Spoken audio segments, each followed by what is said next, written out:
Esta história aconteceu quando eu ainda era bem jovem, provavelmente na segunda ou terceira série. Minha memória dessa época não é perfeita, mas essa noite ficou gravada em minha mente para sempre. Era um dia de escola e a chuva não dava trégua. Uma tempestade forte e incessante. Após me pegar na escola, meus pais precisaram sair novamente para um evento importante. Acho que era um jantar ou uma arrecadação de fundos. Eles planejavam voltar para casa à noite, mas a tempestade piorou tanto que o trânsito ficou perigoso. Então, eles decidiram dormir na casa de amigos, que ficava mais perto. Passei a noite na sala assistindo a televisão e acabei adormecendo. Horas depois, acordei sentindo um frio intenso. A casa parecia muito mais gelada do que deveria. Lembrei da lista da minha mãe e fui checar tudo. Portas, janelas, cortinas, tudo estava trancado e fechado. Mesmo assim, o frio parecia vir de dentro da casa. Fui para o meu quarto e então percebi o quão violenta estava a tempestade. A chuva batia contra a janela. Trovões sacudiam as paredes e eu não conseguia dormir de novo. Foi então que ouvi um som. Um rangido baixo, como madeira se movendo, mas meu quarto era todo com carpete. Não havia como aquele som vir dali. No silêncio entre os trovões, percebi de onde vinha. Do meu armário. Olhei atentamente. A porta estava fechada, mas quando o próximo raio iluminou o quarto, por um momento, vi algo estranho. A porta estava entreaberta. Eu tinha certeza de que a tinha deixado fechada.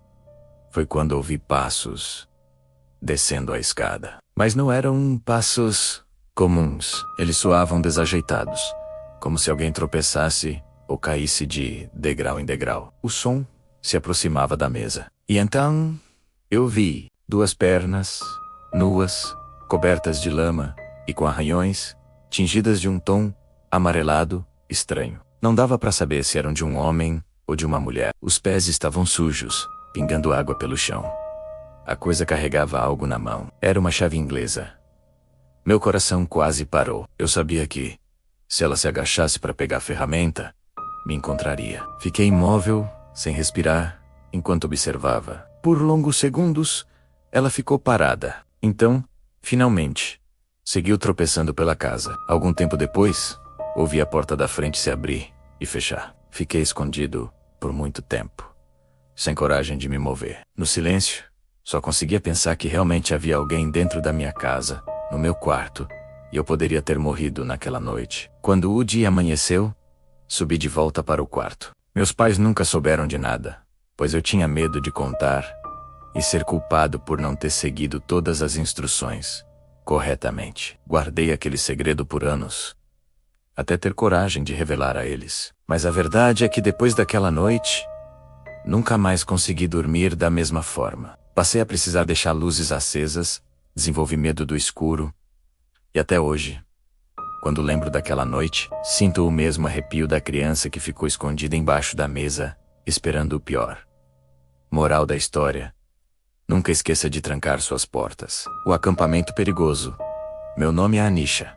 Tenho 29 anos. E uma das poucas coisas que sempre me ajudou a clarear a mente é acampar. Mas não estou falando de acampamentos cheios de pessoas, como em parques nacionais ou campings organizados. O que eu gosto é do isolamento total, no meio do nada, onde você sente que é a única pessoa na Terra.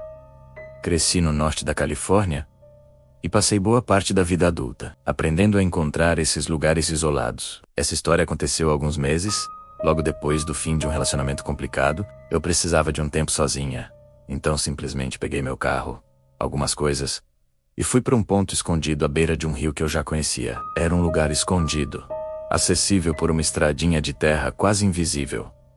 Mas quando cheguei, meu coração afundou. Havia duas caminhonetes estacionadas perto da trilha. Não vi ninguém por perto, mas só de saber que havia outras pessoas ali, já estragava o clima de solidão que eu buscava. Pensei em desistir, mas continuei. Caminhei por 5 minutos e avistei 2 homens pescando, barbudos, com botas pesadas e aquele jeito típico de gente do interior. Mas havia algo estranho. Um deles cobriu algo rapidamente com a jaqueta. Quando me viu, e nervoso, Disse que estavam apenas atirando em latas e que não queriam me assustar. Respondi com um aceno educado e continuei andando. A forma como ele falou me deixou inquieta.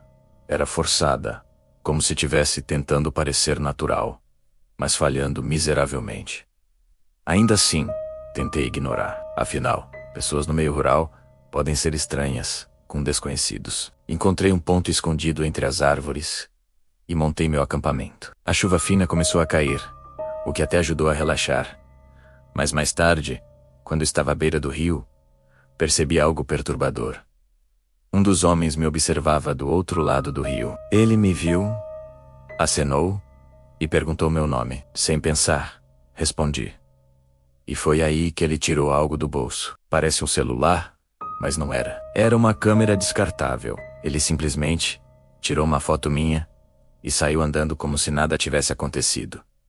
O desconforto virou medo real. À noite, dentro da barraca, ouvi passos lentos e cuidadosos ao redor do acampamento.